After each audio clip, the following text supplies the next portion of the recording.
everyone, welcome to my channel. You are watching English Study. Hey everyone, this is Shweta from English Study and today we are going to learn 50 important sentences. आज हम सीखने जा रहे हैं 50 महत्वपूर्ण वाक्य जिनका आप यूज़ अपने डेली लाइफ में कर सकते हैं। तो अगर आप ये सीखना चाहते हैं वीडियो को देखते रहें।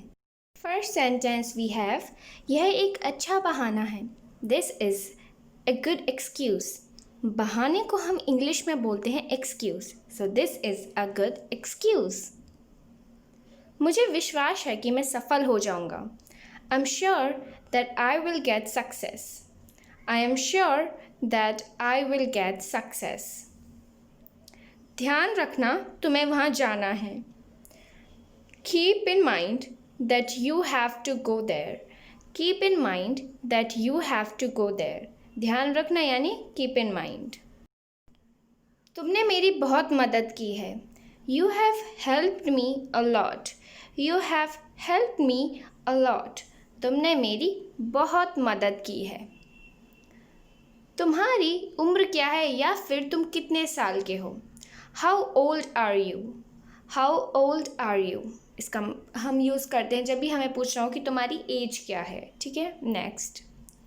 हम इस गिफ्ट की अहमियत को नहीं आंक सकते। हम इस गिफ्ट की अहमियत को नहीं आंक सकते। We can't assess the value of this gift. We can't assess the value of this gift. Sachin के अंदर क्रिकेट की एक अजीब सी ललक है। Sachin has real flare for cricket. Sachin has real flare for cricket. वो बहुत दूर से आ रहा है। He is coming from afar. He is coming from afar. वह बहुत दूर से आ रहा है। नेक्स्ट, वो सारे दिन चुप चुप सा रहा है। He seemed very aloof all the time. यानी चुप चुप सा रहना। He seemed very aloof all the time. मुझे बच्चों का तुतलाना पसंद है। I like the lisping of children. I like the lisping of children. तुतलाना यानी lisping. नेक्स्ट सेंटेंस, मेरा छोटा भाई अपनी मर्ज़ी का मालिक है। My younger brother has his own ways. का मालिक होना यानी have one's own ways. Next, मैं अपने मन की करता हूँ। मन की करता हूँ यहाँ पर भी मतलब है मर्ज़ी का मालिक होना। तो इसकी इंग्लिश होगी I have my own ways. I have my own ways. Next, मेरे हाथ में दर्द है। मेरे हाथ में दर्द है। I have pain in my hand. I have pain in my hand. कैसे आना हुआ। कैसे आना हुआ। What brings you here. ठीक है, जब आप कोई कारण जानना चाहते हो कि आपका यहाँ आना कैसे हुआ, वट ब्रिंग्स यू हेयर। क्या इससे कोई फ़र्क पड़ता है। Does it make any difference. Does it make any difference. फ़र्क पड़ना यानी make any difference. Next sentence, वो अपने आंसू नहीं रोक पाई। वो अपने आंसू नहीं रोक पाई। She couldn't hold weeping. She couldn't hold weeping. Next sentence, वो अपनी हंसी नहीं रोक पाई। वो अपनी हंसी नहीं रोक पाई। She couldn't hold laughing. हंसी को रोकना यानी hold laughing. Hold laugh. Hold का मतलब होता है रोकना, पकड़ना। वो अपने आप को उससे बात करने से नहीं रोक सकी। She couldn't hold herself talking to him. She couldn't hold herself talking to him. Next, मेरे पास कार है। I have a car. I have a car. Next, उसके पास कंप्यूटर है। उसके पास कंप्यूटर है। He has a computer. तो आपको पता ही होगा कि हैव लगाते हैं हम प्लूरल के साथ, हैज़ लगाते हैं सिंगुलर के साथ। छोड़ना या बात ख़त्म करो या भूल जाओ, इसको इंग्लिश में बोलते हैं let it be, forget it या लीव इट। नेक्स्ट सेंटेंस, उसकी तबीयत ठीक नहीं है। He is unwell. He is unwell. तबीयत का ठीक न होना यानी अनवेल। अनवेल। नेक्स्ट सेंटेंस, कल मेरा एक्सीडेंट हो गया। आई हैड एन एक्सीडेंट yesterday. सोच रहे होंगे कि हैड तो तभी आता है जब वाक्य के अंत में चुका था, चुकी थी, गया था आती है, लेकिन यहाँ पर हैड एक हेल्पिंग वर्ब नहीं, एक मेन वर्ब की तरह यूज़ हुआ है. Okay, I had an accident yesterday. Next, ये रोड कहाँ जाती है? ये रोड कहाँ जाती है? Where does this road go to? और where does this road lead to? Lead to का यूज़ करते हैं तो हम बोलते हैं रोड किस ओर जाती है. ओके, तुमने मुझे ₹1 ज़्यादा दे दिया. You have given me a rupee extra. You have given me a rupee extra. Extra का मतलब ज़्यादा. ये कपड़ा घटिया क्वालिटी का है. This cloth is of inferior quality. inferior quality का मतलब होता है घटिया क्वालिटी, बेकार क्वालिटी. आसमान बादलों से घिरा हुआ है. The sky is overcast. The sky is overcast.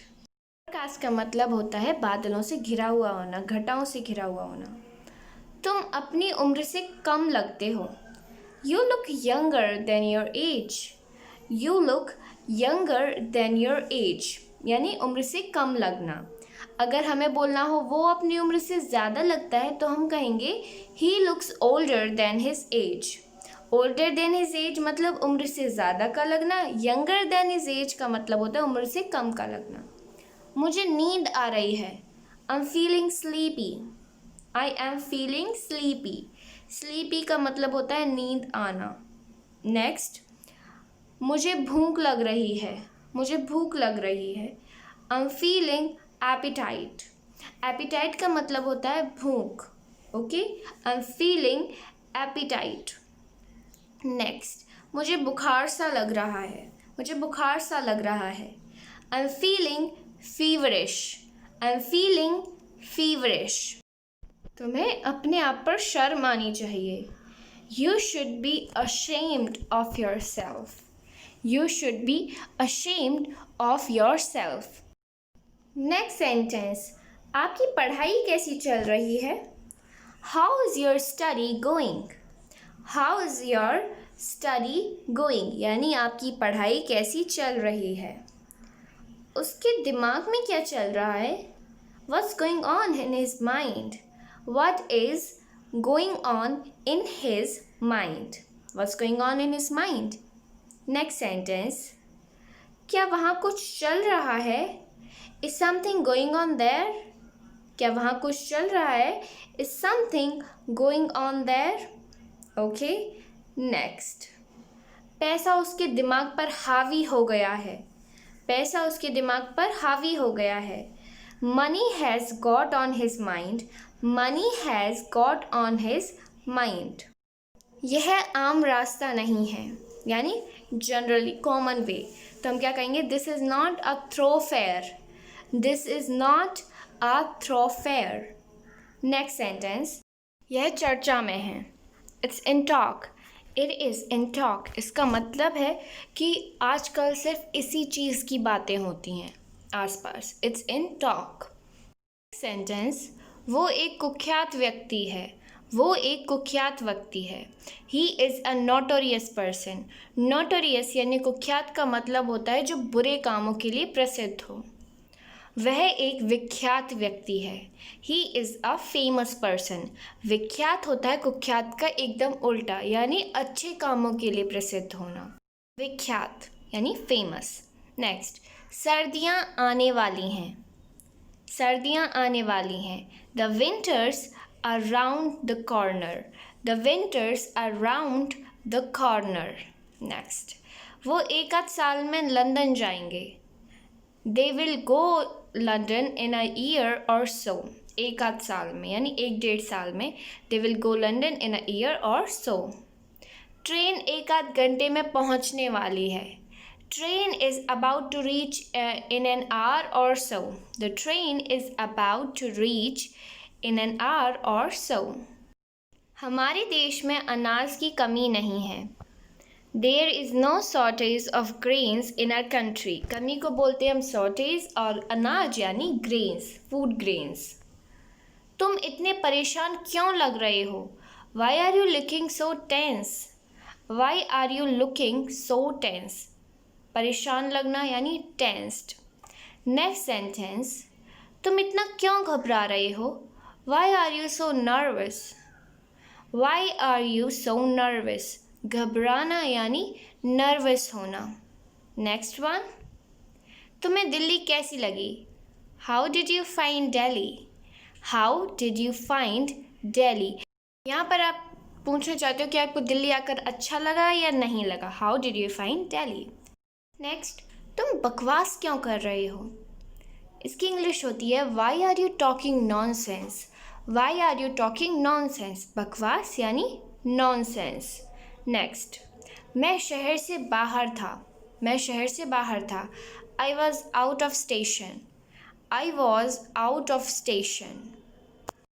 Well, this is the end of the video. If you liked, then hit the like button and subscribe my channel for more informative and interesting video like this.